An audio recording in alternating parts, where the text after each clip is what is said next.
Even when you feel low, you can still go. Even when you feel slow, you can still go. Even when there's no hope, you can still go. I never answer to no, man, I still go. Salut, moi c'est Mike, entrepreneur dans le digital et passionné de trail running. Il y a quelques années, je pesais 100 kg. Quand le chiffre s'est affiché sur ma balance, j'ai pris un uppercut en pleine face. J'ai alors décidé d'enfiler mes baskets pour sortir courir. Mais je n'aurais jamais imaginé aller aussi loin. Au fil des entraînements, j'ai perdu mes kilos en trop et pris goût aux sorties en montagne. Ma motivation m'a permis d'accrocher mes premiers dossards, de dépasser mes limites, jusqu'à devenir finisher de trail de légende. Aujourd'hui, le trail running fait partie de mon style de vie. Et si je vis ma passion au quotidien, j'aimerais pouvoir en vivre un jour. C'est pour ça que j'ai créé la marque Chamonix Trail et le blog Quelque part sûr. J'y partage mon mindset, mes défis et mes rencontres avec ceux qui cultivent l'esprit trail. Mon but, donner envie à d'autres d'enfiler leurs baskets pour repousser leurs limites et vivre leurs rêves. Allez, enfile tes chaussures de trail, on part à l'aventure, quelque part sûr. J'ouvre une série d'interviews sur les trailers du Thor des Glaciers avec Christophe Félix. Notre rencontre s'est faite sur l'édition 2023 dans un refuge. Comme ses chalets de montagne, Christophe a une ossature solide qui cache une véritable chaleur intérieure. Après un œdème au pied qui m'empêche d'avancer à bonne allure, je le retrouve au kilomètre 330, à l'hôtel Lostambeko. Il semble sous le choc. Alors qu'il se réveille d'une sieste, ses pieds ont gonflé eux aussi et il lui est impossible d'enfiler ses baskets. La barrière horaire suivante est trop courte et nous devons faire face à une évidence. Notre course va s'arrêter là. Un mois après le Thor des Glaciers, j'ai eu envie de tendre le micro à mon compagnon d'infortune pour qu'il nous partage son récit de course et son état d'esprit. Salut Christophe, ça va ? Ça va super bien, toi. Ouais, ça va, impeccable. T'es au bureau ? Je suis chez moi. Je suis dans le cabinet de mon épouse, là. Ouais. Ok. Ça va la déco? Ça va pour toi? Ouais, c'est nickel, c'est super. Parfait. Bah, écoute, Je me suis permis de faire un peu de déco aussi, tu vois. Tu reconnais? t'as bien fait. Non. On est Super. plus dans l'ambiance, comme ça. Quel temps il fait chez toi en Belgique? Bah écoute, il pleut. Je suis dans une véranda ici et je sais pas si tu entends la pluie ou quoi, en Non? bruit de fond. Non, le son est nickel. Écoute, ça passe top. On va pouvoir commencer comme ça si tu veux. Génial. Euh, C'est une première pour moi, mais c'est bien. ouais, bah écoute, c'est tout nouveau pour moi ce format, ce contenu. Je vais essayer de produire plusieurs contenus de ce type-là avec des coureurs du Thor des Glaciers. Ce D'accord. serait intéressant, tu vois, de mixer les approches, les récits de course pour avoir une grande image de ce que c'est que le Thor des Glaciers. Bonne idée. Voilà. C'est cool, Euh, ouais. alors, je démarre. On va repartir un petit peu du cœur du sujet. Il y a quelques semaines, on s'est rencontrés tous les deux sur le Thor des Glaciers en Italie. Sur le papier, Ouais, c'est un ultra trail de 450 km et 32 000 mètres de dénivelé positif. Et ouais. on a vécu une expérience assez similaire, mais on va pas tout dévoiler tout de suite. Ma première question, c'est depuis le Thor 450, comment est-ce que tu vas et est-ce que tu as déjà rattaqué ton entraînement? Alors, je vais bien quand même. Donc, j'ai pas eu vraiment de période de déception parce que de suite après le tour, le soir même, je savais déjà que j'allais recommencer l'année qui suivait. Alors j'avais un petit peu de doute quand même. J'étais pas sûr et certain d'être, comment dire, d'être en capacité à pouvoir le faire. Mais disons que j'ai un petit peu digéré ce semi-échec, on va dire, parce que c'est quand même faire 330 bornes, c'est quand même pas, c'est quand même, je suis pas allé au bout, mais c'est quand même pas mal non plus, quoi. Et, ça va plutôt pas mal puisque je crois que j'ai pu comment dire déterminer ce qui avait pu poser problème durant la course et je suis déjà prêt à me projeter pour l'année prochaine. Enfin, je me projette sur la ligne d'arrivée l'année prochaine et je vois plus ou moins ce que je vais faire pour pouvoir y arriver. Ok, ben écoute, on devrait se croiser alors. Ah bah c'est cool, c'est On devrait se cool. croiser. C'est génial que tu tapes directement sur ce sujet-là. C'était une de mes questions qui arrivait beaucoup plus loin dans la liste de mes questions. Mais je vois qu'on D'accord. est plutôt raccord sur la physionomie et sur l'envie de boucler la boucle. Je pense que c'est aussi important de se projeter comme ça. Et assez rapidement, de le faire assez rapidement pour éviter le petit côté blues qu'on peut Bien avoir à sûr. l'échéance. Alors, pour celles et ceux qui nous connaissent pas, enfin, qui te connaissent pas encore, est-ce que Oui. tu pourrais te présenter, nous expliquer un peu qui tu es, quel type de trailer tu es, d'où tu viens, où tu habites, ce que tu fais dans la vie plus Mhm. largement? D'accord. Donc, je m'appelle Christophe Félix, j'ai 45 ans. Je suis papa, j'ai un petit garçon qui a 7 ans et je suis marié à mon épouse depuis maintenant 9 ans. Je suis un trailer depuis toujours. Je crois que depuis tout petit, j'ai toujours aimé être dehors. Alors, tant à pied, tant en vélo, etc. Il y a, je sais pas, j'aime m'expliquer que quand j'étais petit, j'aimais toujours de dépasser les prairies. Il y avait toujours des clôtures et j'avais toujours la clôture qui allait plus loin. Et j'ai toujours eu un petit peu ce mindset d'aller plus loin. Et après, j'ai plus vraiment changé. En fait, j'ai toujours gardé ça. Donc tu vas souvent Alors, souvent chez les voisins, quoi. c'est ça, exactement. Je vais souvent chez les voisins. Exactement. C'est ça. Et en fait, donc j'ai toujours été dehors, j'ai toujours aimé ça. Il y a eu différentes périodes dans ma vie où en fait j'ai pas fait, il y a toujours eu un continuum, c'est que j'ai toujours marché, ça j'ai toujours fait ça, mais j'ai pas toujours été à trailer. Il y a eu une époque dans ma vie où à la fin de l'adolescence jusqu'au début de la vie adulte, je me cherchais un petit peu, je buvais pas mal, je fumais toutes sortes de tout ce que je pouvais fumer, donc autant de cigarettes que de cannabis, etc. J'ai fait ça pendant une dizaine d'années, mais j'ai toujours gardé le goût de sortir. Et puis je suis parti, à un moment donné, j'ai voulu une rupture dans ma vie et je suis parti sur les chemins de Compostelle. Donc à l'âge de 32 ans, je me suis dit, à un moment donné, j'avais un entretien d'embauche et je me suis dit, si j'ai l'entretien d'embauche, ben, je pars travailler. Si je n'ai pas cet entretien, ben, je pars sur le chemin de Compostelle. Je liquide mon appartement, je pense que j'ai à vendre et je pars. Et alors, ma chance, c'est qu'en fait, je n'ai pas été sélectionné et que j'ai pu partir sur le chemin de Compostelle. Donc là, je suis parti de Spa, en Belgique. Je suis parti sur 3700 kilomètres jusqu'à Lisbonne, en fait. Donc, j'ai traversé toute la Belgique. J'ai traversé toute la France. J'ai traversé une partie de l'Espagne. Et quand je suis arrivé à Compostelle, comme le voyage me plaisait, j'ai décidé de continuer. J'ai fait toute la voie portugaise jusqu'à Lisbonne. Excellent. Et quand je suis c'est là où j'ai rencontré mon épouse. Alors pas directement sur les chemins directement, mais là c'est encore une autre histoire. Donc je suis rentré en Belgique en fait, et quand je suis rentré en Belgique, j'ai voulu tous les jours petit voyager, comme je dis, tous les jours faire des sorties de 10, 15 kilomètres et garder un petit peu le rythme que j'avais, puisque pendant 6 mois j'ai passé de ville en ville et j'avais tous les jours de rencontres et tous les jours de découvertes. Et je voulais toujours garder un petit peu ça. Et donc, je me suis mis à courir, en fait. D'accord. Euh, et, euh, et, euh, et presque tous les jours, en fait, même presque tous les jours, quelles que soient les saisons, j'ai trouvé du goût à courir. C'était en quelle année Et ton trajet jusqu'à Compostelle et plus bas vers le Portugal? c'était en 2011. 2011. D'accord. Ouais. Et puis là, en fait, donc je me suis mis à courir. Et puis, je ne sais pas, il y a eu, j'ai lu un article en fait d'un gars qui voulait se lancer sur l'Ultra Trail du Mont Blanc. Et je ne sais pas, ça m'a toujours fasciné. Je me suis dit, mais c'est quand même pas possible de faire le tour du Mont Blanc en 160 bornes en si peu de temps. Et je me suis mis au trail. En fait, je me suis mis au trail dans le sens de la compétition. Donc, j'ai ma première course, j'ai fait une course qui s'appelle Uln, c'est pas Uln, qui fait 69 kilomètres.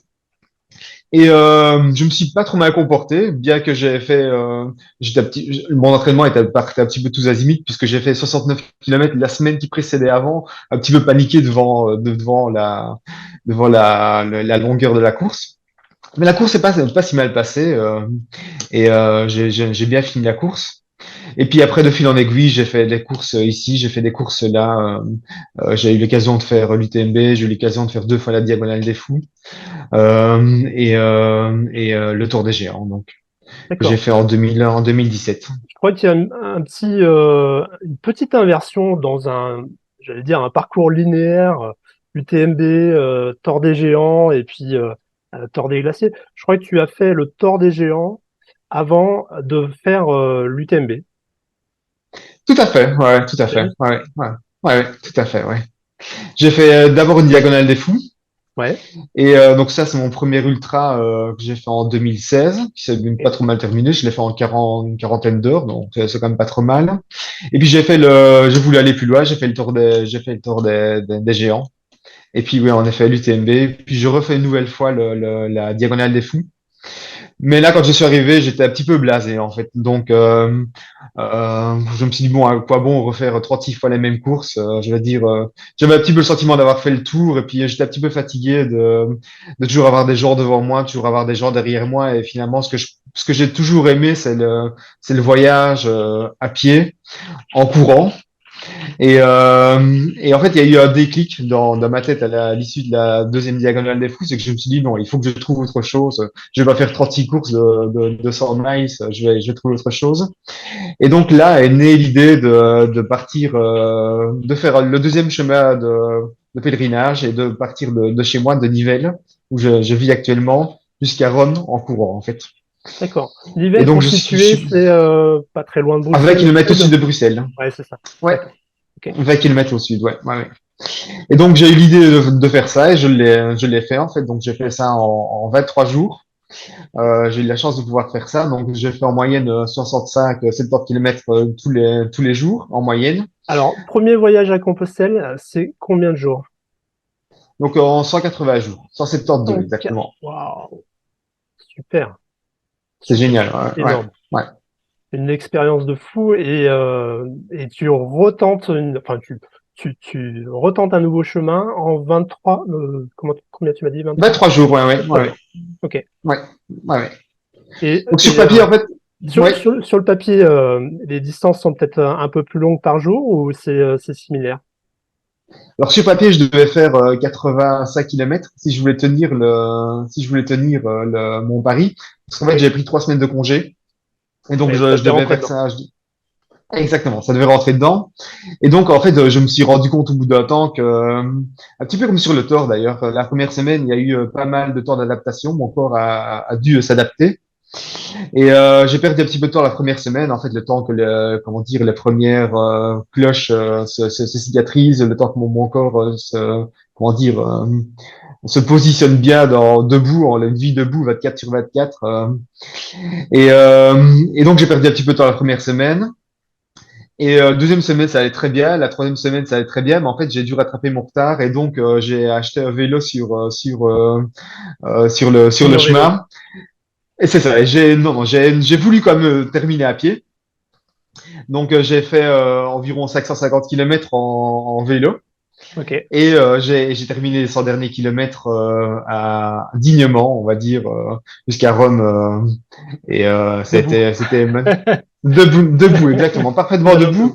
et jusqu'au dernier kilomètre en courant. Donc ça, c'était vraiment super important pour moi. Je voulais aller jusqu'à Rome en courant et j'ai terminé du premier kilomètre jusqu'au dernier un petit peu façon trail en fait. Donc quand c'était plat, je courais, je trottinais. Quand ça descendait, je trottinais systématiquement.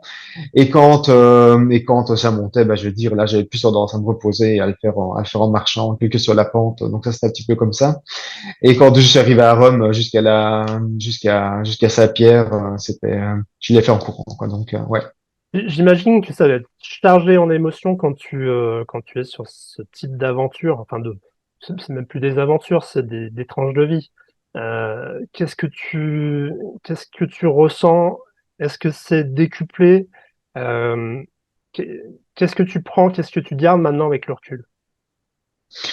Alors, c'est des moments, c'est un petit peu comme sur le Thor, en fait, parce que le Thor, en fait, c'est en soi un pèlerinage, hein. C'est des moments où, en fait, on est avec soi, dans sa tête et dans son corps, quoi. Et donc c'est des moments où c'est des moments un petit peu hors temps en fait, puisqu'on n'a pas toujours l'habitude de vivre ça dans la vie de tous les jours. On est toujours un petit peu à pied dans le passé, à pied dans l'avenir, et pas toujours dans l'instant présent, quoi. Et ce que permet le voyage à pied, c'est qu'on est vraiment dans l'instant présent, au cœur de sa tête et au cœur de son corps, j'ai envie de dire, et on vit vraiment. Et ce qui est génial, c'est que les jours sont toujours différents, qu'on rencontre toujours des gens différents. Ce qui est génial, c'est que les gens qu'on doit rencontrer, on les rencontre toujours à point, j'ai envie de dire. Et ça, c'est quelque chose qui est vraiment génial. Et j'ai pu évoluer j'ai jamais manqué d'eau, j'ai jamais eu faim. J'ai toujours eu la tartine qui m'était tendue quand j'avais faim et le verre d'eau quand j'avais soif, quoi. Donc ça, c'est quelque chose que j'ai gardé de chemin de Compostelle et je suis parti dans la même confiance jusqu'à Rome avec cette espèce de certitude que tout allait bien se passer et tout se passait toujours bien, quoi. Donc à la fois, oui, l'instant présent, le fait de vivre toujours de nouvelles choses et puis des rencontres qui sont toujours, qui tombent toujours à point, quoi. Ok. Bon, bah, merci pour cette expérience, ce partage. Je pense ça va être un peu mêlé, on va y revenir à certains moments. Mais si tu veux, on va parler un petit peu du Tort des Glaciers. Oui, Alors, je rappelle que pour participer au Tort des Glaciers, il faut déjà au préalable avoir terminé le Tort des Géants, donc 330 km pour résumer sur le papier et 24 000 mètres de dénivelé. Il faut être finisher et avoir bouclé l'édition en 130 heures. Si je dis pas de bêtises, ça doit être à peu près ça. tout à fait, ouais, ouais. Toi, tu l'as bouclé en 2017 et tu finis, je crois, allez, sous les 120 heures. 120 heures, ouais, 120 heures Ok. pile poil. Ouais, Ok. ouais, ouais. Cette expérience, enfin, comment tu l'as vécue? C'est quoi tes impressions? Et euh, voilà, simplement nous raconter un petit peu ta première aventure sur une édition du Thor. C'était certainement la plus belle expérience dans le trail, vraiment la plus intense, parce que sans paraître du tout prétentieux, je trouve que l'UTMB, ça va assez vite en fait. C'est Ça reste des roulant. courses qui sont c'est roulant, même la diagonale des fous, ça reste assez court comme course. Et je trouve que le Tour, un petit peu comme un pèlerinage, on apprend plus sur soi-même quand on part pour 4 5 jours que quand on part pour 2 jours ou quand on part pour la journée, quoi. Et le voyage intérieur commence, je pense, à 2 3 jours, même 4. Ouais, je veux dire, ça commence et puis finalement ça ne finit jamais totalement, quoi. Et c'était vraiment une expérience magnifique où on a pu voir des paysages extraordinaires quand même sur le Thor. Et puis les rencontres qu'on peut faire, elles sont inoubliables. Les gens que j'ai rencontrés en 2017, c'est toujours mes amis maintenant. Et puis on a une espèce de respect les uns pour les autres qui est là parce qu'on a vécu la même chose plus ou moins au même moment. Et des choses intenses, dans le rapport avec la nature que dans le rapport humain. Et puis on sait que quelque part qu'on est tous des êtres vaillants, quoi. Donc quelque chose comme ça, hein. On se respecte mutuellement pour ça, c'est qu'on sait on ne fuit pas facilement devant la difficulté, quoi. Ok. Tu habites donc à Nivelles, en Belgique. Alors moi, j'ai un gros respect pour les Belges, les Parisiens et les Bretons. Parce que ça doit pas être tous les jours facile de s'entraîner pour des ultra trails quand on habite du côté du plat pays. Comment est-ce que tu fais toi pour t'entraîner euh, semaine après semaine quand tu as un objectif comme un ultra trail? Comment est-ce que tu procèdes? Alors j'essaie de pas trop penser entraînement en fait. Ce qu'il y a de bien ici, c'est déjà après le tort, ça fait du bien de retomber un petit peu dans une espèce de rythme, simplement sortir pour sortir et vraiment prendre du plaisir pour prendre du plaisir. Donc ça, c'est vraiment quelque chose qui est important, c'est d'avoir comme boussole la passion, quoi. Et c'est vraiment ça le plus important, et de laisser quelque part tomber la montre et l'entraînement et tous les plans d'entraînement qu'on peut avoir ou tous les plans d'entraînement qu'on peut nous vendre sur Internet où en fait il y a toutes sortes de choses. Et puis donc c'est juste bien déjà de réapprendre à être à son écoute et puis retrouver l'essence de pourquoi on fait ça en fait. Sinon, je me suis quand même entraîné de manière un petit peu spécifique pour ce tort. J'étais terrorisé à l'idée de faire ce tort. Je ne savais quand j'ai eu donc le tort des glaciers, hein, je savais pas du tout si c'était possible de faire le tour 450. Je me rappelle de l'état dans lequel j'étais à l'issue du tour 330 et j'étais fatigué, gonflé, j'avais mal partout. Et puis une fois que je me suis refroidi pour aller me rendre jusqu'à la douche, c'était une catastrophe. Donc vraiment, je me suis dit, Je qu'est-ce qui vois va pas se de quoi tu passer? parles. Et je me suis dit, qu'est-ce qui va se passer quand je vais dépasser les 330 km? Est-ce que c'est possible que je puisse le faire? Est-ce que finalement, je vais pas atteindre mes limites? et je me suis entraîné en conséquence. Alors, je me suis entraîné en conséquence dans le sens où, d'habitude, quand je m'entraîne pour un ultra, en général, je m'entraîne un petit peu tard. C'est-à-dire que je m'entraîne une dizaine de semaines avant. Et ce qui me pose problème, c'est qu'en fait, je continue à progresser après la course. Après la Ok. course, j'ai toujours une espèce d'adrénaline qui est toujours là et j'ai toujours envie avec mon maillot de finisher, de sortir en fait, je me rends compte que même une semaine après, même un petit peu déglagué par la course, je continue à aller plus vite que que mon dernier entraînement avant la course, quoi. Donc, cette fois-ci, j'ai voulu m'entraîner bien en amont. Alors, j'ai commencé à m'entraîner sur le Tour des Glaciers, à Noël dernier. Et j'ai commencé à m'entraîner en faisant du CrossFit. Ok. Alors, j'ai voulu m'entraîner au CrossFit simplement pour travailler toutes les parties excentriques du muscle C'est et quelque vraiment pour chose que pouvoir. tu avais déjà intégré dans ta pratique, dans ton entraînement, ou Du tout. c'était Non, tout non, à fait non, non. nouveau? Ok, Tout à fait nouveau. Et le but, c'était vraiment de pouvoir faire du renforcement musculaire ok. sur toutes les parties excentriques du muscle. Donc, c'est toute la partie, en fait, qui permet d'amortir les chocs en descente. Puisqu'à chaque course, en général, j'avais les muscles défoncés en descente. Et là, j'ai vraiment voulu me préparer musculairement à pouvoir affronter les 32 000 mètres annoncés. Alors, la police, c'est 32 000, selon les syndicats, c'est 38 000, quoi. Donc, j'ai vraiment voulu me préparer à ça. Et donc, j'ai fait du CrossFit. Et j'ai fait des millions de squats et j'ai fait des millions d'entraînements. J'ai fait des millions de séries.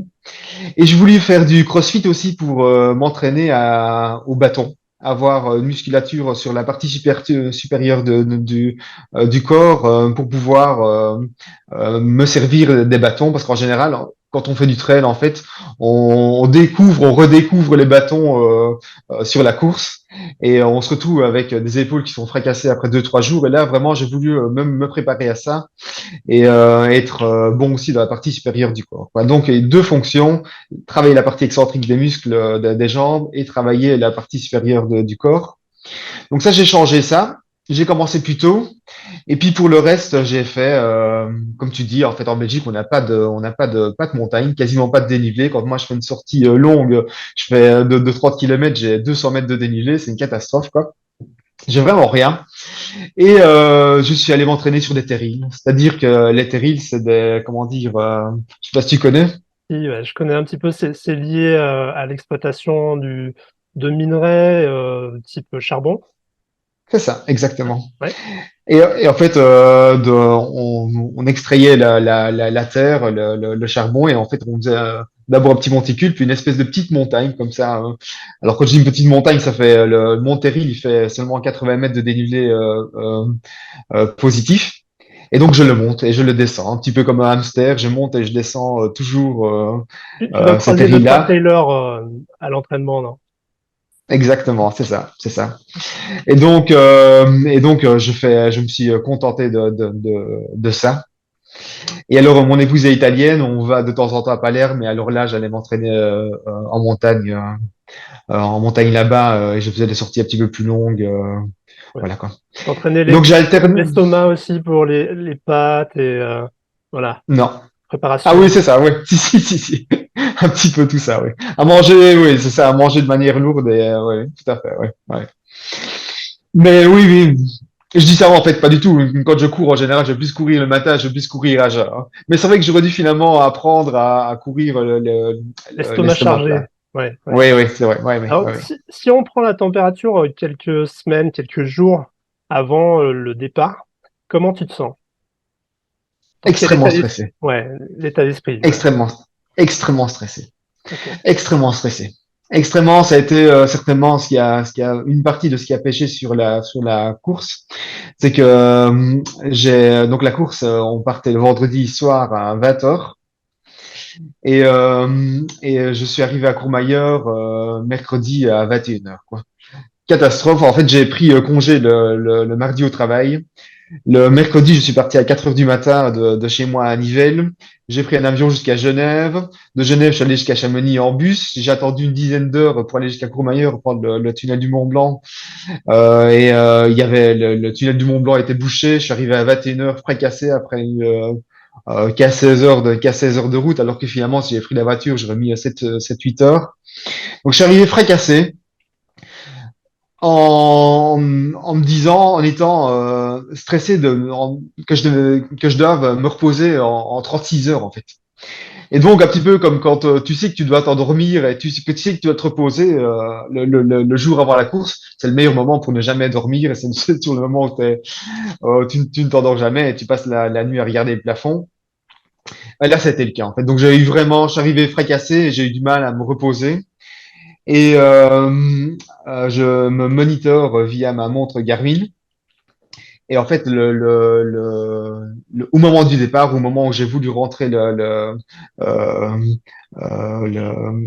débuter le parcours du Tor, donc au moment où j'ai rentré, ma montre m'a dit que je devais me reposer parce que elle m'a conseillé, c'était magnifique, elle m'a conseillé de faire des sorties courtes et de basse intensité, quoi.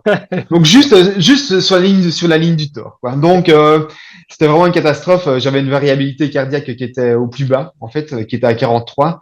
Et sur le diagramme Garmin, en fait, était vraiment dans le rouge. Donc tu as un diagramme où c'était d'abord dans le rouge, dans l'orange, dans le vert et puis dans l'orange. Et en fait, moi j'étais dans le rouge rouge. J'étais au plus bas, en fait. Elle m'a indiqué que je devais me reposer. Et au ressenti, je me sentais aussi extrêmement fatigué, quoi. D'accord. Donc finalement, c'est peut-être un élément pour l'année prochaine sur lequel tu vas sans doute travailler. Ouais, ouais, Ouais. ouais, Ok. sûr. Ouais.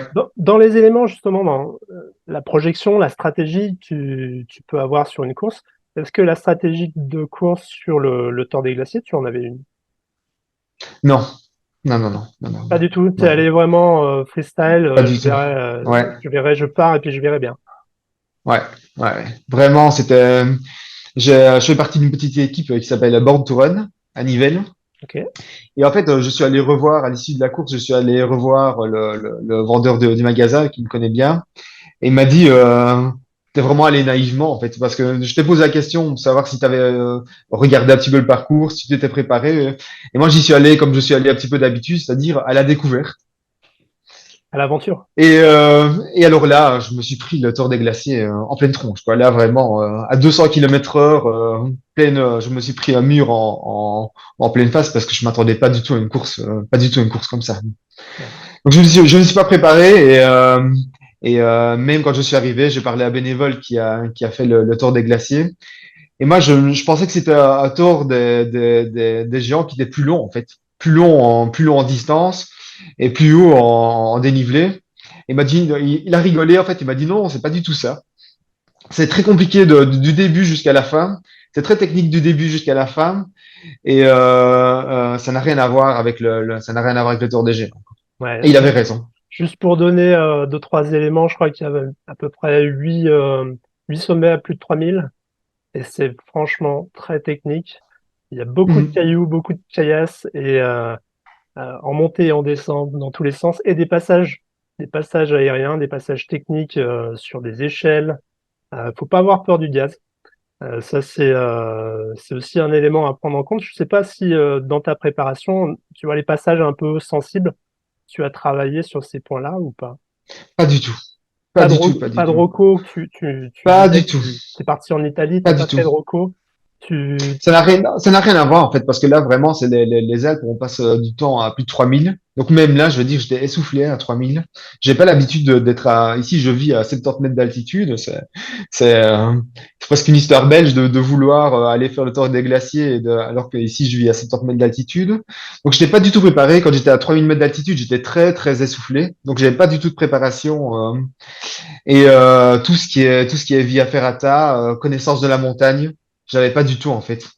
Des petits détails, quand il s'est mis à pleuvoir au bout du cinquième jour, il y avait des pierres sur lesquelles j'avais de l'adhérence et il y a des pierres sur lesquelles j'avais pas d'adhérence. Et je veux dire, un montagnard, un gars qui pratique souvent la montagne, il voit ça, il sent ça et il connaît. Et moi, bah non, je glissais en fait, je pouvais pas reconnaître quoi. ouais, Et je t'as la faisais très attention. sensation, le Ouais. toucher du pied qui est pas le même. Ouais, tout à fait. Ok, ça peut se comprendre, ça peut se comprendre. Alors, il n'y a pas Mhm. de balisage aussi sur le Tour des glaciers, c'est un peu la différence avec le Tour des géants. L'organisation, elle met à disposition un tracé sur une GPX que tu peux charger sur ta montre. Tu l'avais fait apparemment et alors Est-ce que tu as l'habitude de la navigation? Est-ce que tu es un bon traceur habituellement? Alors, je l'ai essayé, donc j'ai essayé quelques tracés ici à la maison pour voir comment ça fonctionnait. En général, avec ma montre Garmin, ça marche vraiment bien. Donc, j'ai pas eu trop de problèmes, hein, j'ai pas eu trop de problèmes avec ça. Je crois qu'ils Mais utilisent bon, d'ailleurs des montres, enfin des systèmes Garmin pour la reco du tracé, pour vraiment tracer le parcours, le mettre à disposition. Donc, ils ont différents systèmes. Il doit y avoir Sunto et Garmin et d'autres systèmes. mhm. Je pense que ça passe plutôt bien sur Garmin. C'est plutôt bien fait, c'est plutôt bien fait. Mais j'ai fait le test ici en Belgique, reposé et de jour.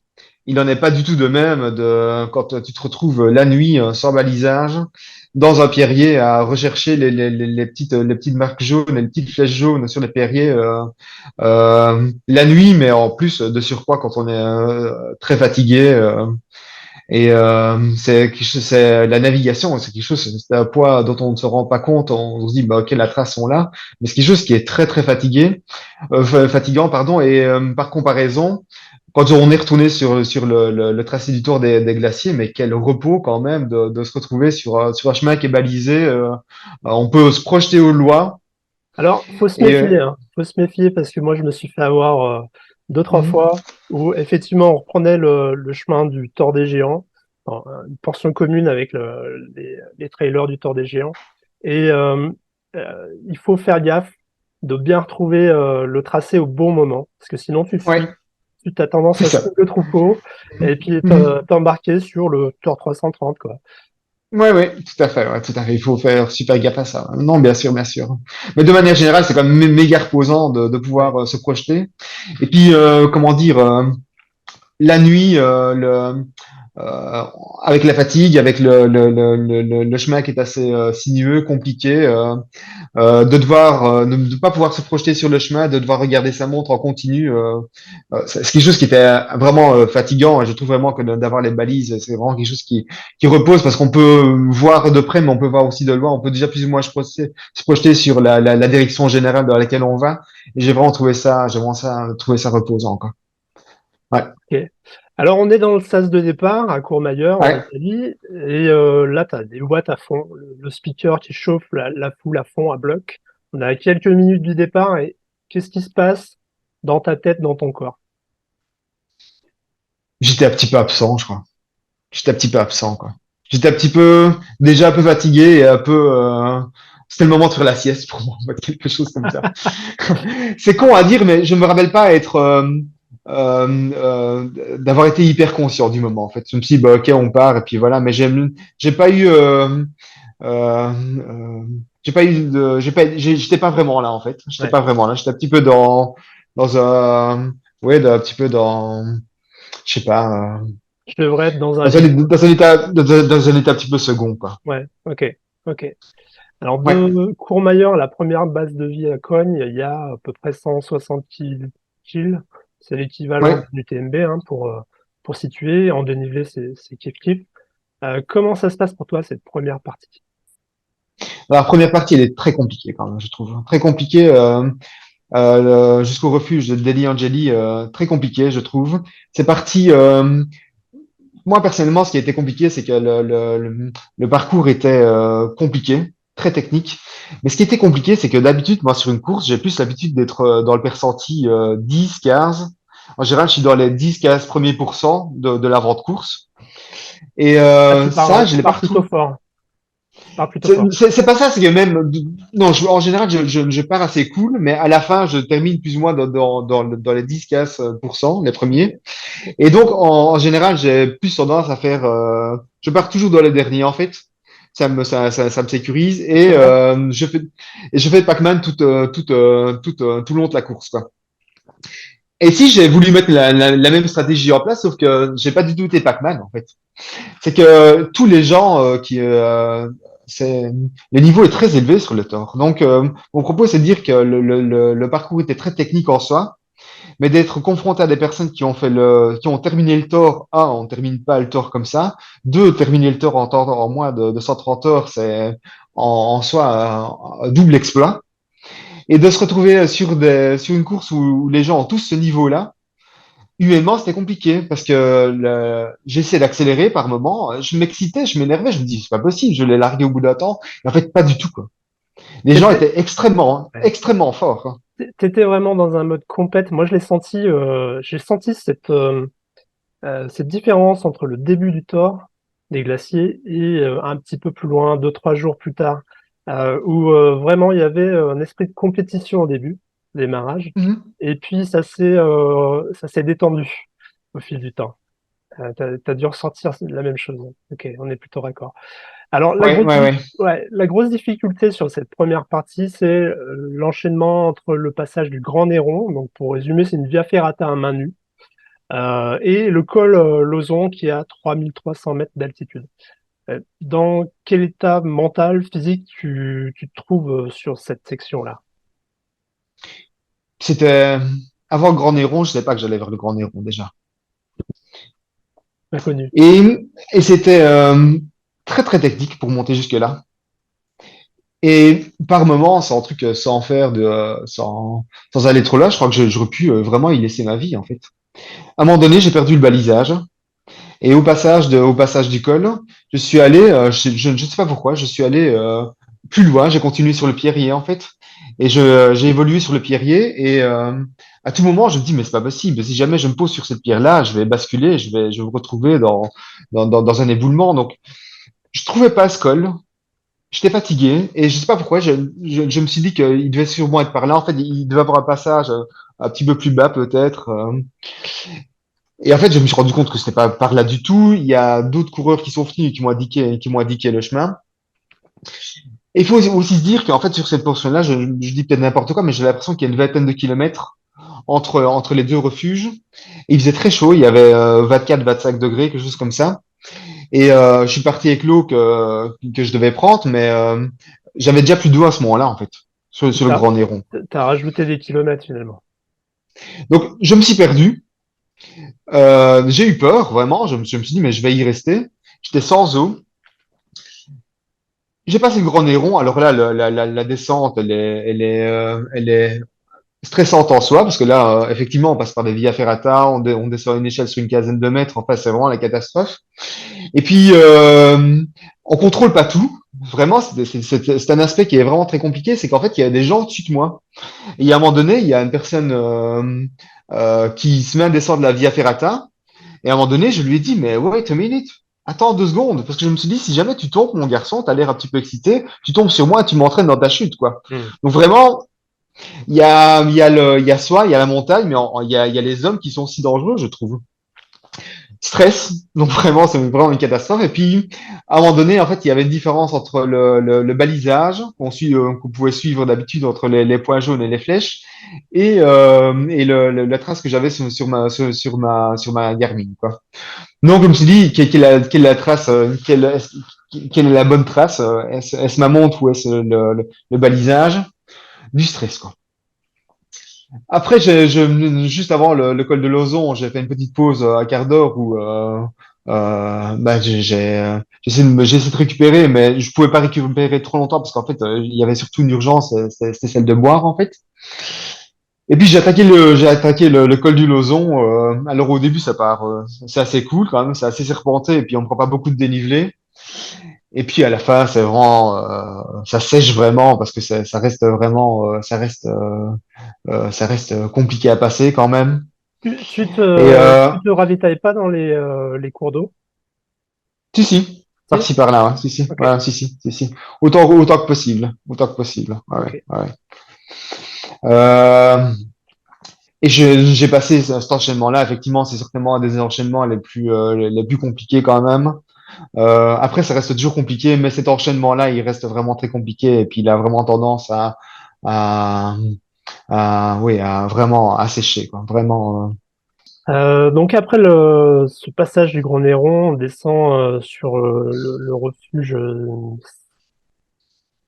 c'est de mémoire, ça doit être Sella. Je sais pas, c'est possible. Je sais pas, c'est possible. De toute façon, je me rappelle plus de manière exacte tous ces passages-là. Je me rappelle que très, très mal le nom de refuge. Et puis, tous ces moments-là sont un petit peu flous, un petit peu mélangés. J'ai vraiment du mal à distinguer un moment d'un autre, en fait. Ouais, ok. Donc Ouais, ouais. t'arrives à Cogne, première base de. Oui. Là, si tu devais noter ton sur une échelle de 1 à 10, 1 étant ton niveau de forme et ton état le plus mauvais, et 10 le plus le top, le flow en trail, voilà. Tu te situerais à peu près où? Alors là, je recommence à prendre du poil de la bête, quoi. Ok, Là, ça va pas trop mal, quoi. On a déjà fait 160 bornes. Je suis plus ou moins dans le timing que je m'étais donné, en fait. Je suis arrivé en quelque chose comme 48 heures, quelque chose comme ça. Donc je me dis quand même, j'ai un petit peu les références qu'on peut avoir sur un UTMB ou sur une diagonale des fous. Et je me dis, bon, j'ai un ami qui a fait de la diagonale des fous en 48 heures. Là, j'arrive pareil, j'ai fait 160 bornes avec un petit peu plus de dénivelé positif que sur une diagonale en 48 heures. C'est pas mal comme truc. Et donc, je commence à prendre un petit peu confiance. Physiquement, je me sens fatigué, mais pas anormalement, et j'ai les pieds j'ai pas mal de cloches quand même, l'air de rien. J'ai les pieds un petit peu abîmés, mais rien de très très alarmant, quoi. donc là, on rentre sur la troisième nuit. Toi, Oui. comment est-ce que tu gères cet aspect un peu particulier de l'ultra, le manque de sommeil, comment tu aménages tes plages de sieste, comment tu gères ça, la partie nuit aussi, est-ce que tu cours seul, à plusieurs, comment tu gères ça? J'étais pas. J'ai une pression au travail ces derniers temps, une pression pas tellement une pression qu'on m'a mise, mais c'est plus une pression que moi j'ai mal gérée, je dirais. Donc je ne jette la faute à personne, c'est moi le responsable du truc, c'est moi qui ai géré de travers, et j'ai pas spécialement envie de parler à des gens en fait. Ok. J'étais un petit peu, je voulais être un petit peu dans ma bulle et je voulais être un petit peu tranquille.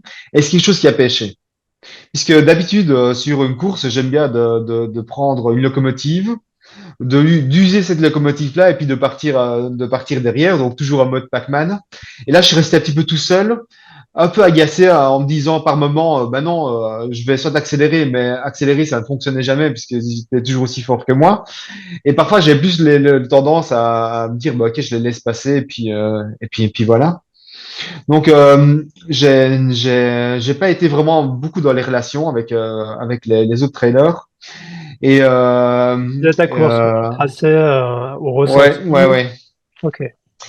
Et au niveau du sommeil, c'est là aussi, là vraiment clairement ça a pêché puisque je suis parti fatigué. Ouais. Vraiment, c'était Tu avais déjà une et baisse d'énergie. exactement, c'est ça. Donc ça ne pouvait pas marcher avec un petit peu de recul, ça ne pouvait pas marcher. Donc j'ai pas eu d'hallucination. Donc c'est quand même un signe que j'ai dormi en suffisance. Je pense que j'ai dormi beaucoup en fait. Et je pense que j'ai passé pas mal de temps à me reposer. Je pense que d'habitude sur le tour des gens, je n'ai pas beaucoup dormi. En fait, je dormais, je ne sais pas, une demi-heure, trois quarts d'heure tous les jours. Et puis je repartais. Et c'est en général là où je reprenais aussi des places, c'est que bah, tout le monde au bout de la troisième ou quatrième nuit dormait. Moi, j'avançais quoi. Et là, en fait, comme j'étais fatigué, j'avais une espèce de stratégie où en fait, quand j'arrivais dans un refuge, je mettais ma montre à recharger, je mettais mon téléphone à recharger, je mangeais. Je faisais un quart d'heure, 20 minutes, une demi-heure de pause. Et puis, je repartais. Mais en fait, j'ai perdu beaucoup de temps là-dedans. J'aurais dû vraiment déjà partir plus reposé. Mais j'aurais dû faire beaucoup moins de sieste. J'aurais dû vraiment simplement manger et repartir autant que possible. Et j'aurais dû avoir des nuits beaucoup plus franches, en fait. Des nuits de 2 heures et demie, 3 heures, voire presque 4 heures. 4 heures, c'est peut-être beaucoup, mais en tout cas, vraiment dormir beaucoup plus et avoir vraiment des cycles de sommeil beaucoup plus longs. Parce qu'à chaque fois que j'ai voulu me reposer, je me suis mal reposé. Ok. Alors, je donnais un exemple, je ne sais plus exactement où c'était. Je pense que c'était juste avant, pas avant Cogne, juste avant Denasse, en fait, où j'étais archi fatigué, vraiment archi fatigué. La nuit tombe, il se met à pleuvoir. et je m'arrête dans un bois, je me couche, je me dis tant pis, il faut que je dorme, je pouvais pas faire autrement, je pouvais plus avancer. Et j'ai dormi sur un sol mouillé avec ma couverture de survie et je me suis dit il faut que je dorme. Et j'ai dormi pendant 1 heure, mais quand je me suis réveillé, j'étais en totale hypothermie. Ah Totale ouais, hypothermie. sûr. Et j'ai presque failli appeler, actionner la sécurité pour dire non, vraiment, je vais y rester, c'est pas possible. Et je me suis dit, bon, habille-toi, magne-toi remonte, fais-toi une petite porte, tu vas te réchauffer. Et effectivement, là, je me suis réchauffé. Et puis je suis arrivé, c'était juste avant le refuge Barma, en fait. Et quand je suis arrivé au refuge Barma, en fait, je suis arrivé dans le trafic, dans tout le trafic du Tour des Géants, où en fait, à ce moment-là, il y a plutôt je crois, le cul le cul du peloton. Et il y avait pas mal il y avait le refuge était plat. C'était vraiment, il y a c'était une fourmilière en fait. Il y avait des bénévoles qui couraient de tous les côtés, des trailers qui arrivaient, qui repartaient. Et là, j'ai voulu me reposer en fait. Et en fait, il n'y a pas de place dans les lits. Il n'y a pas de. Et là, Complètement. le gentil bénévole, ouais, complet. Le gentil bénévole m'a invité à attendre 3 quarts d'heure, le temps qu'un des lits se libère. Alors, je lui ai expliqué que je faisais le tour 450 et manifestement, ça me permettait d'avoir un lit plus rapidement que les gens du Thor. Et quand je me suis reposé, j'ai mal géré la stratégie, c'est que j'ai dormi bêtement une demi-heure, quoi. Donc, j'ai attendu pas mal de temps finalement. Donc, j'ai pas attendu les 3 quarts d'heure, mais j'ai attendu quand même.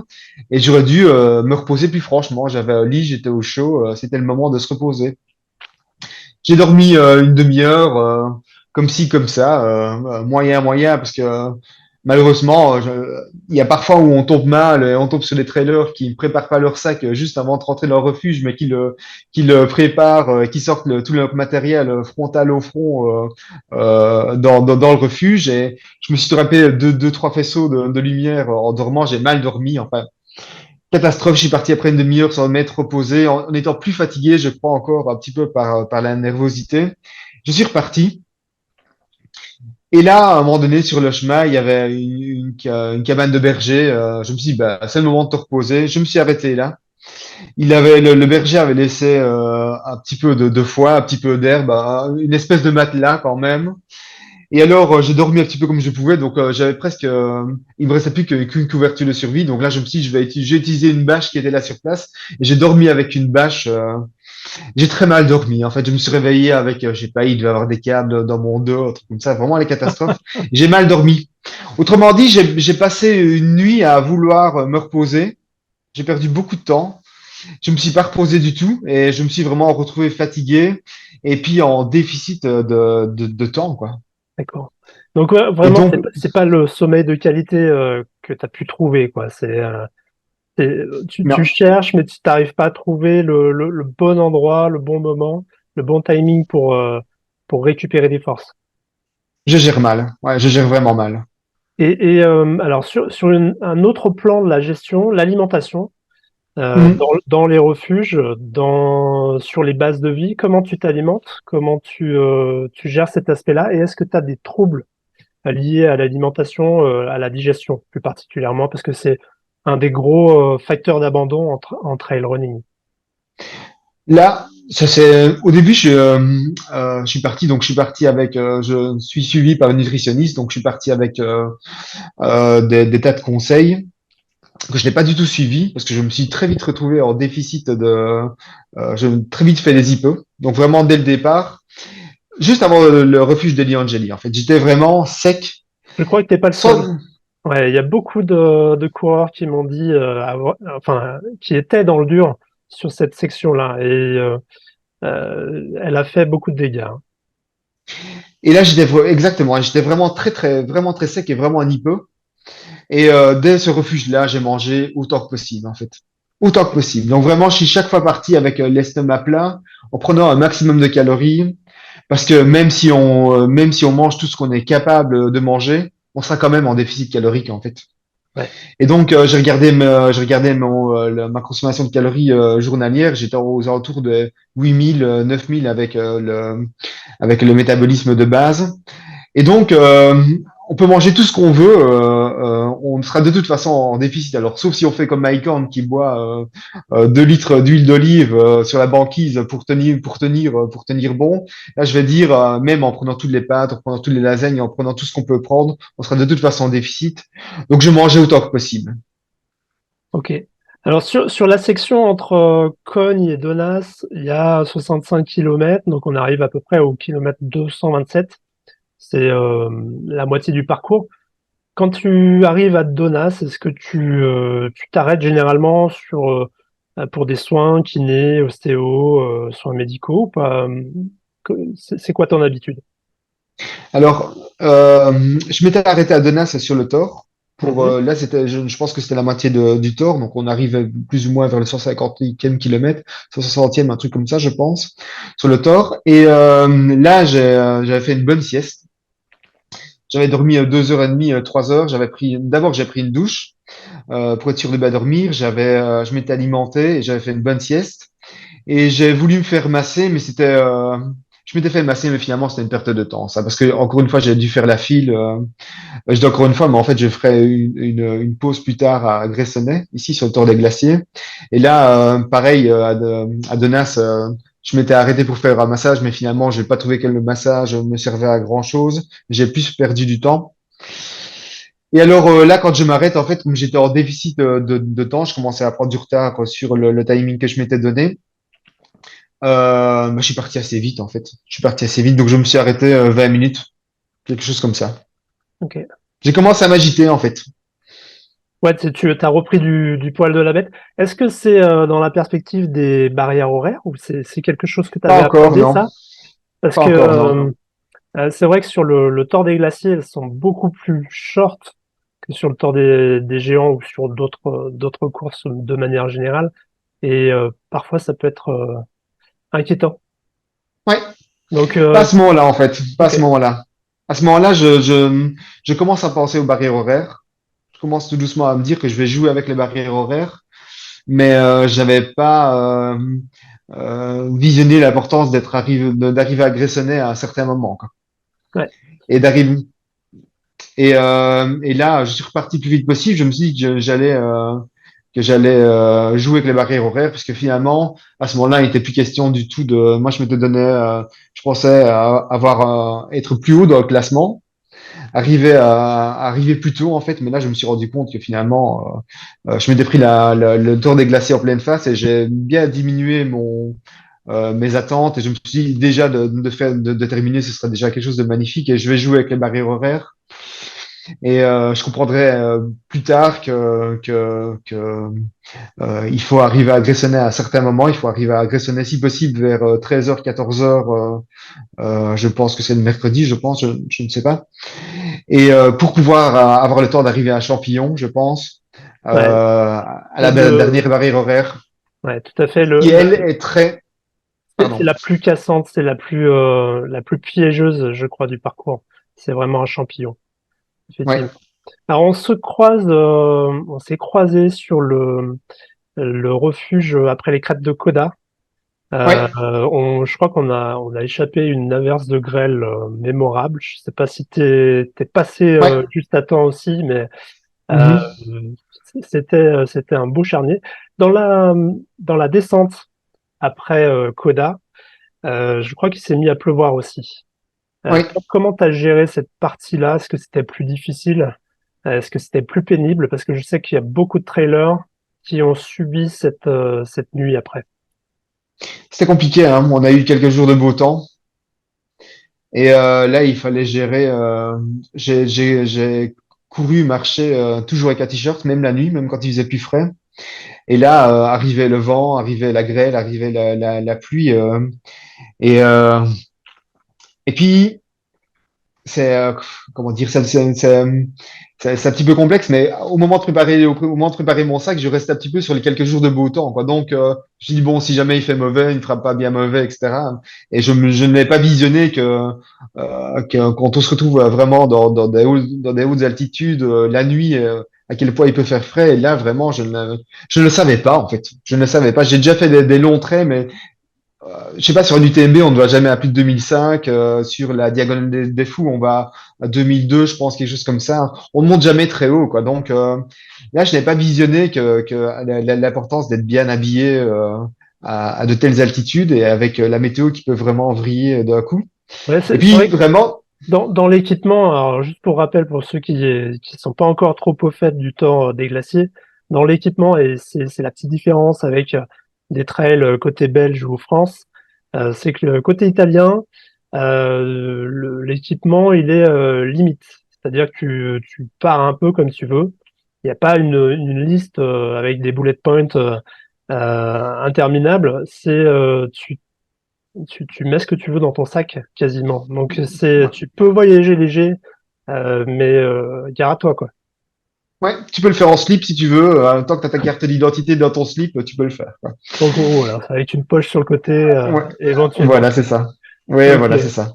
Alors tu m'as parlé tout à l'heure du refuge Barma. Après il y a la Grouba et on arrive sur Gressoney-Saint-Jean. Cette partie-là, tu la vis comment? Alors, là, je suis défoncé. Défoncé, mes pieds sont défoncés parce que les quelques cloches que j'ai pu avoir sur la première partie du tort, des cloches qui étaient dues, c'est des petites erreurs, mais finalement, il y a vraiment un effet papillon là-dessus. C'est qu'en fait, quand je suis parti en Belgique, de Belgique, je suis parti avec un tube de crème Noc. Et j'ai oublié un tube de crème Noc et je me suis rappelé que quand j'ai fait Nivelles-Rome, quand je suis arrivé en Italie, il y avait bien de la crème Noc dans les pharmacies. Et je me suis dit, bah ok, tant pis, c'est pas grave, je vais acheter de la crème Noc à Courmayeur. Sauf qu'il n'y avait pas de crème Noc. Il y avait de la crème hydratante, mais il n'y avait pas de la crème anti-frottement. Ouais.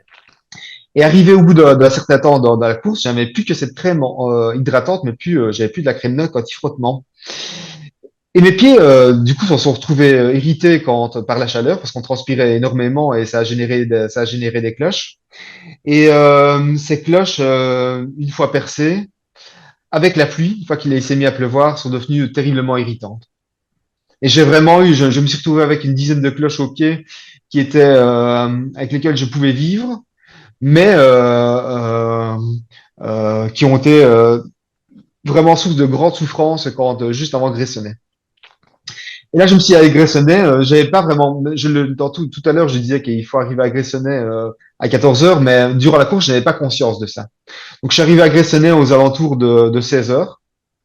Je me suis dit, OK, il y a la barrière horaire qui termine à 22 heures. Et c'est pas grave, je vais prendre le temps de bien manger, je vais prendre le temps de bien me faire soigner les pieds, et je vais prendre le temps de faire une bonne sieste. Je suis allé directement chez la podologue et j'ai fait vraiment du lobbying pour qu'on s'occupe de ma petite personne avant tout le monde, parce que là vraiment je voyais vraiment une urgence. Et il y a une podologue qui a vu l'état de mes pieds, qui m'a regardé, qui m'a dit en italien, mais je parle un petit peu italien parce que mon épouse est italienne, qui m'a dit bon, j'ai du travail, ça va prendre un certain temps, quoi. Elle m'a dit ça va prendre 2 heures et demie, 3 heures. Waouh. Et elle s'est occupée de mes pieds. Ok. Et j'ai pu dormir à ce moment-là. Donc j'ai entendu à un moment donné qu'elle disait en italien. C'est vraiment étonnant parce que ce monsieur-là, il n'a pas l'air de sentir la douleur. J'étais tellement fatigué, j'étais presque anesthésié, quoi. Et en fait, elle m'a bandé chacun de mes doigts de pied. Elle a bandé chacun de elle m'a bandé les 2 pieds. J'avais les pieds vraiment totalement momifiés en fait. Et quand je suis sorti de ma sieste, elle m'a invité à essayer mes chaussures. Et quand je suis allé essayer mes chaussures, j'étais vraiment pas confort de mes chaussures. J'étais pas confort parce que déjà mes pieds étaient gonflés un petit peu comme tout le reste du corps. Ah, tu gonflais Et aussi sur d'autres parties? oui, tout à fait, on Ok. gonfle tous un petit peu, on s'en rend tous plus ou moins compte, mais Ok. euh, et donc là, les pieds légèrement gonflés plus les pansements, mes pieds rentraient dans les chaussures, mais c'était vraiment à la limite et je me sentais pas du tout en confort, quoi. Tu dis ok, d'accord, c'est pas grave, je vais aller dormir et puis je saurai quoi faire après m'être reposé, quoi. J'allais dormir 1 heure et quand je suis sorti de mon sommeil et que j'ai voulu remettre mes pieds dans les chaussures, mes pieds ne rentraient plus. Et donc les pieds gonflés plus le bordage, ça n'allait plus. Donc j'ai Sous le choc? Ouais. j'ai enlevé les bandages. Donc finalement, tout le travail qui avait été fait n'a servi quasiment à rien. J'ai enlevé tout le bandage et là, il y a un mec que j'ai croisé, je me rappelle plus de son nom, mais j'ai croisé plusieurs fois sur le chemin. Il m'a dit, bon, j'arrête. J'ai assez donné. Il se rappelait de la Via Ferrata qu'il avait fait un ou 2 jours avant. Il a dit, moi, j'ai une femme, j'ai des enfants, je veux pas mettre ma vie en danger. Il faut pas que je ne pense qu'à moi. Et, ça pour donner une idée un petit peu de la dangerosité de la course par certaines portions. Il a dit, bon, j'ai tout donné, je m'arrête là. Et alors, après l'avoir écouté, je lui ai demandé s'il avait de la crème noc. Et par chance, il lui reste de la crème noc. Et donc, une fois que je me suis démomifié, une fois que j'ai mis de la crème noc, je suis reparti de Gressonnet, aux alentours, pile poil avant la barrière horaire. Mais finalement, une fois qu'on part dans ces eaux-là, c'est déjà trop tard. En fait, les dés sont déjà jetés. On ne pourra pas rattraper le retard, de la barrière horaire, en fait. D'accord. Donc tu pars de Gressoney-Saint-Jean sans te dire je vais pas y arriver. Ah non, non, je me Tu dis, tapes moi, que je vais, tu vas y arriver. Voilà, avec ouais, cet oui, état ouais, ouais, d'esprit, tu n'as pas encore conscience que ouais. c'est déjà tu short. Donc tu es à peu près sur le Tour des Glaciers, ce qui est noté sur le roadbook, c'est vraiment l'heure de sortie des ravitaillements. Donc c'est bien à prendre en compte, c'est pas l'heure à laquelle on rentre dans les ravitaillements, c'est vraiment l'heure de sortie. Donc Ouais, 22 heures ou un peu avant, tu quittes le ouais. Gressoney, direction le premier refuge. Donc on passe, je crois, alors j'ai pas tous les refuges en tête. Je crois que c'est, je les ai pas là sous les yeux. Citène, ça te parle? Si, ouais, ouais, ouais, Ouais. si, si, si. Je me rappelle bien, ouais, ouais, ouais. Ok. Donc là, on est de nuit. Comment tu gères cette portion-là? T'as des douleurs encore au pied, bien sûr. Oui, mais ça allait bien. Avec la NOC, quand même, j'ai pu quand même, ça m'a quand même vraiment largement aidé et j'ai pu repartir pas trop mal. Et j'étais d'autant plus motivé qu'il y avait de moins en moins de monde sur le chemin. Ça me reposait finalement d'avoir moins de monde. T'es Et toujours tout seul je à ce pouvais, moment-là? ouais, ouais, ouais, ouais, ouais. Ouais, ok. Jusqu'au refuge, quasiment jusqu'au refuge.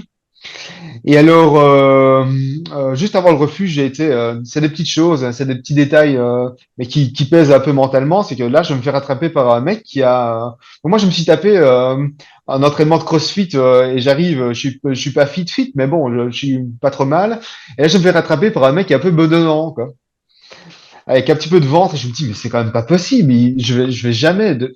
Est-ce que je suis vraiment devenu nul ou un truc comme ça, ou est-ce qu'il y a un truc qui ne va pas, hein?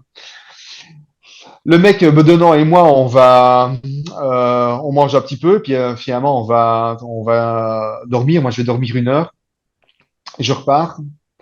Et finalement, la nuit se passe pas trop mal. Je commence à accélérer. Finalement, je vois que je commence à accélérer puisque l'algorithme qui prévoit l'arrivée dans les refuges, je vois finalement que j'arrive avant toutes les estimations de l'algorithme.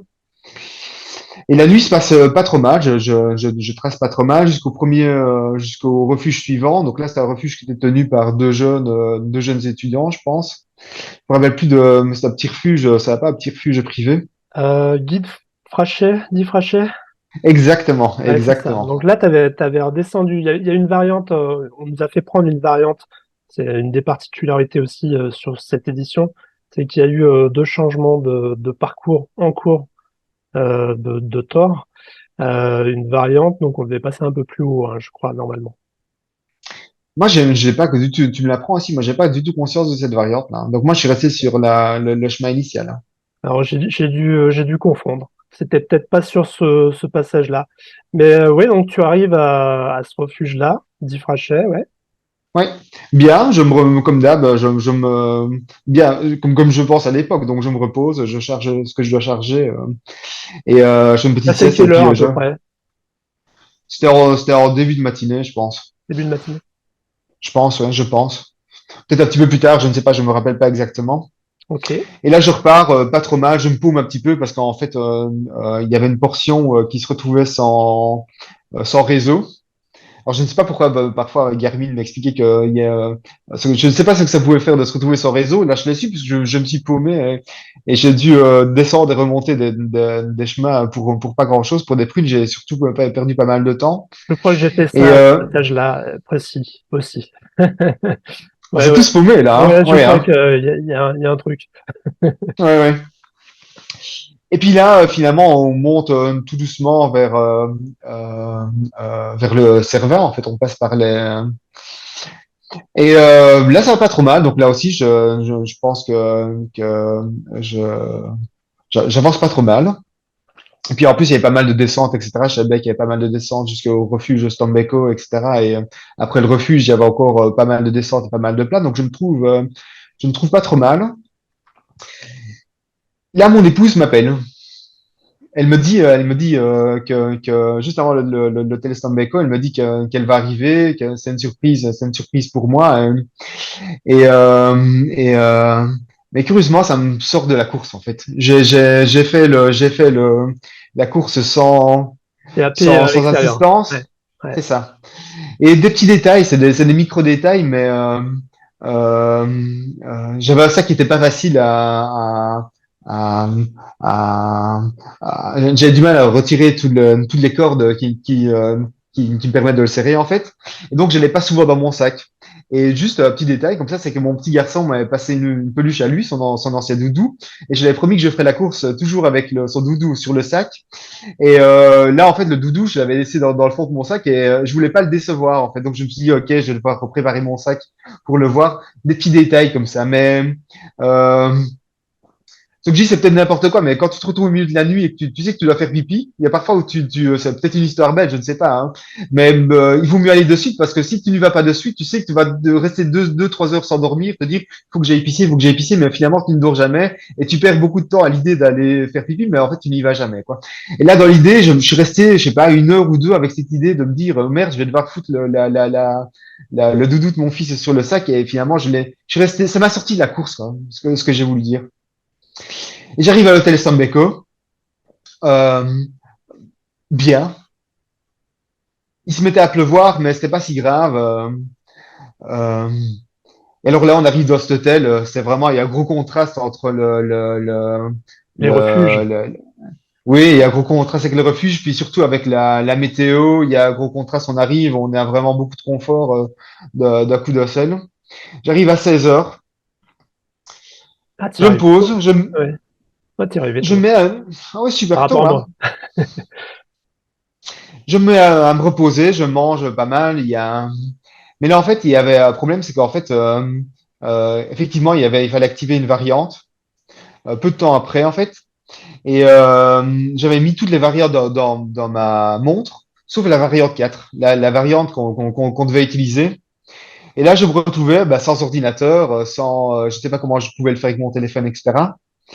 Donc, je commence à chipoter. Il y avait euh, euh, les, les, les personnes, les vidéastes qui Bénévole. s'occupaient de Perrine, qui étaient là sur place, qui avaient leur ordinateur. Et donc, j'ai Alors, chipoté Perrine, avec eux. pour préciser, Perrine Page, je crois que c'est ça, hein, Ouais, qui a fait la course aussi cette année. Et donc, elle avait une équipe qui la suivait sur le Tour des Glaciers, une équipe pour créer du contenu. Voilà, juste pour exactement. resituer, je l'ai recroisé un peu plus tôt dans la course. Et donc, j'ai chipoté avec eux. Et finalement, j'ai réussi à installer la variante 4 sur ma montre. Mais entre-temps, mes pieds, ils ont gonflé. Terrible, terrible. En une demi-heure, je suis resté assis, mes pieds, ils ont doublé de volume. J'avais des espèces de petits bouddhas. Bah, tu les as vus, hein. J'avais des espèces de petits bouddhas aux pieds. C'était terrible. Donc, à la fois, j'avais les pieds rosés mauves et des petits bouddhas à la place des doigts de pied, quoi. Donc, j'ai dû m'arrêter. J'ai voulu, j'ai pas pu rentrer mes pieds dans mes chaussures. Je me suis retrouvé quoi devant ça avec mentalement l'idée jamais j'ai imaginé que je m'arrêterais à l'hôtel Stombeco. Physiquement, j'avais mal, mais j'avais mal comme on peut avoir mal après 330 kilomètres. Et puis euh, finalement, il ne restait plus que 120 kilomètres, quoi. Finalement, la course va assez vite. on va jusqu'à Cognes, il y a 160 bornes, et c'est un groupe d'heures, mais finalement, ça passe assez vite. Et puis après, il y a un enchaînement où 50 kilomètres après, il y a une autre base vie. 50 kilomètres après, il y a une autre base vie. 50 kilomètres après, il y a une autre base vie. On se retrouve à 300 kilomètres finalement, ça va assez vite, l'air de rien. Là, il me restait plus que 120 bornes et je savais bien que je pouvais gérer. Alors évidemment, je savais bien que j'étais limite au niveau des barrières horaires et que ça allait être ric-rac, mais je me dis, bon, à la rigueur, il me reste 60 kilomètres à faire en 24 heures, c'est pas impossible. Je me dis, c'est quand même pas impossible de pouvoir faire ça, quoi. 60 kilomètres en 24 heures, je veux dire, en temps normal, les Oui, 60 kilomètres, même s'il y a du dénivelé, je l'ai fait en, je sais pas, en, en 8 heures, 9 heures, fastoche, quoi. Et là, je me retrouve devant cette possibilité à rentrer mes pieds dans les chaussures. Et c'est peut-être pour ça que j'ai jamais été totalement déçu, c'est que c'est le corps qui a décidé à ma place, quoi. Là, vraiment, j'étais même pas. Il y a parfois où on décide, j'ai jamais abandonné une course, jamais de ma vie, j'ai jamais abandonné quoi que ce soit, jamais, ni des petites courses, ni des plus grandes. J'ai voulu le faire 1000 fois, mais je l'ai jamais fait. Là, je n'étais même pas devant cette situation-là de me dire, je suis trop fatigué, j'ai trop, c'est mes pieds qui ont gonflé, quoi. Et je me suis retrouvé vraiment con devant ça. J'ai décidé d'aller me reposer 1 heure et demie, de surélever mes pieds et d'espérer que le liquide descende, mais en fait, ça n'a jamais descendu, quoi. Et donc, je me suis retrouvé là, à manger des lasagnes et à manger des pâtisseries. Je me suis J'ai même cru, donc j'ai contacté mon épouse, j'ai contacté un ami, mais tout le monde croyait que j'allais repartir durant la nuit. Donc tout le monde s'est dit, mais non, c'est pas possible, il va quand même pas s'arrêter. Et tout le monde était prêt à regarder le suivi et se dire, bah, à 2 heures du matin, non, il va repartir, il va être sur les chemins. Et je suis pas reparti. Je suis pas reparti parce que juste, j'étais devant cette espèce d'impossibilité à continuer. La nuit même, comme je t'ai dit tout à l'heure, je savais bien que j'allais recommencer. Je savais bien que j'étais un petit peu dans le deuil de me dire, ok, euh, je voulais passer la ligne et je le ferai pas. Mais plutôt que mon entraînement dure 6 mois, bah finalement il va durer 1 an et demi et je vais tout mettre en place pour pouvoir le faire l'année qui suit, quoi. Donc je me suis pas vraiment arrêté en fait ici mentalement. Moi je me dis, bah ok, c'est euh, c'est pas vraiment un échec. C'est un échec quand tu t'arrêtes après 50 kilomètres ou que là, je veux dire, je c'est une étape. Ouais, j'ai refait un tort. c'est presque une étape vers le prochain refuge. C'est ça. Jusqu'à J'ai j'ai- la, j'ai un peu ce même sentiment parce que moi aussi j'ai eu un œdème au pied et ouais. j'ai subi la barrière horaire comme toi. Au final, l'impossibilité de continuer au même rythme où j'étais parce que de toute façon les pieds étaient gonflés. Donc malgré tout, j'avançais, mais pas suffisamment rapidement pour pouvoir être à la barrière suivante. Et Mhm. c'est le corps qui met fin à l'aventure finalement, plus que qu'autre chose. Donc il y a un moment où voilà, bah, c'est stop, mais dans la tête, il y a ce petit décalage, cette inertie. Moi, sur les semaines suivantes, l'esprit il est toujours sur le tort quelque part, Mhm. et où il y a une Ouais. petite partie de ton esprit qui est toujours là-bas, et t'as cet appel continuel qui est comme un écho, tu vois, un truc qui revient vers Mhm. toi, qui te rappelle, un aller-retour entre l'hôtel, l'Ostambeco, et puis aujourd'hui, quoi. Ouais. Et il y Mhm. a un goût de pas fini, quoi. Ouais, tout à fait. Si, si, si, si. Donc, Je me rappelle bien de toi à ce moment-là, il y avait, euh, oui, tu n'acceptais pas à ce moment-là. Tu étais vraiment toujours prêt à repartir. Et, ah bah je me suis dit, j'étais, mais, je me suis dit, ce monsieur-là, il a un mindset un peu particulier. C'est que ça se voit ça se voyait que tu voulais continuer. Ça se voyait que tu étais, quelque part le guerrier dont on parlait, le mec valeureux dont on parlait tout à l'heure sur le tort des géants. C'est- Tous les mecs sont des mecs ou des femmes hein, sont des personnes valeureuses, courageuses. Et là, toi aussi, tu étais devant cette espèce de truc un peu. C'est comme ça que je t'ai perçu en tout cas, hein. ouais, Un qui te peu. tombe dessus. Ouais. Et tu ne voulais pas, hein, tu ne voulais pas continuer, tu ne voulais pas, tu t'es dit, bah non, mes pieds ne rentrent pas dans mes chaussures, pas grave. Je vais découper mes chaussures et je vais faire en sorte que mes pieds rentrent dans mes chaussures. Et puis, je rappelle que tu avais eu cette phrase, je me rappelle plus exactement, mais tu avais dit, mais on est venu là pour ça. On est là pour ça, on est là pour. Tu voulais ressortir même assez tard dans la nuit, il était 21h, 22h, un truc comme ça, et tu te dis, mais non, on est là pour ça, on est là pour continuer. Et puis, même si tu savais bien que tu t'aurais été à un moment donné arrêté par la barrière horaire, même si finalement la course était une course de l'impossible, une course Ouais, qui en fait, était. comme tu dis, il y a tellement d'impossibles dans Mhm, cette, dans le fait d'arriver à cette finish line que quand tu prends le départ, tu sais que c'est impossible, mais tu y vas quand même. Euh, mhm, Là, sur cette partie-là, à l'hôtel, Los, Hall- putain, j'arrive jamais à le dire, le Stambeco. Los Ouais. Tambeco. Euh, j'ai eu ce moment-là où je me suis dit, mais si, c'est jouable. C'est Mhm, jouable. Alors, j'avais pas. Alors, truc con à ce moment-là, c'est le power bank qui était plus dispo. La navigation, je savais qu'il y avait encore une variante, mais je suis pas à l'aise sur la navigation. Il y avait plusieurs facteurs comme ça. Et puis les collègues autour qui disent c'est pas jouable, c'est mhm, pas jouable, c'est pas jouable. Bon, bah, il y a un moment, tu te rends à l'évidence, tu mesures la distance, la vitesse à laquelle tu avances avec mhm. la godasse découpée et les pieds gonflés, et tu dis, bon, ok, on va pas prendre de risques plus qu'il n'en faut, et puis on va profiter d'une nuit tranquille Mhm. et retour à la maison, quoi. Mais si je peux me permettre, je me rappelle tu voulais continuer avec tes chaussures Oui, découpées et t'avais pas de powerbank, mais aussi t'avais pas de lampe, il me semble. Et euh, t'étais parti vraiment pour te dire, ok, on est là pour ça, on est là pour ça et oui, alors la lampe, effectivement, je m'étais dit, je la chargerais, faut que je la charge un peu. Et c'est ça qui m'a freiné. Je me suis dit, mais je vais encore perdre une demi-heure, 1 heure ici à Mhm, charger ma lampe, c'est mort. C'est mort. Donc, c'est le cumul de tout ça et ou mhm, sur les ravitaux suivants, quoi. Et il y a un moment, il faut se rendre à l'évidence. Et ouais, la chape de plomb, elle tombe et c'est fin de partie, quoi. ouais. Ok, donc avec un mois de recul, tu as envie de t'inscrire et de reprendre un dossard là, sur l'édition prochaine. Bien sûr, bien sûr. Mais ce qui change, c'est que maintenant, je suis prévenu. Donc ça, je suis rassuré par ça, c'est que je sais ce que je vais mettre en place pour pouvoir aller au bout. Ça me paraît moins impossible que ça ne l'était.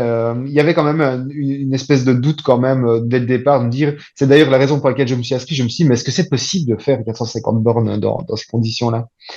Et j'avais une espèce de doute en premier coup, j'ai envie de dire.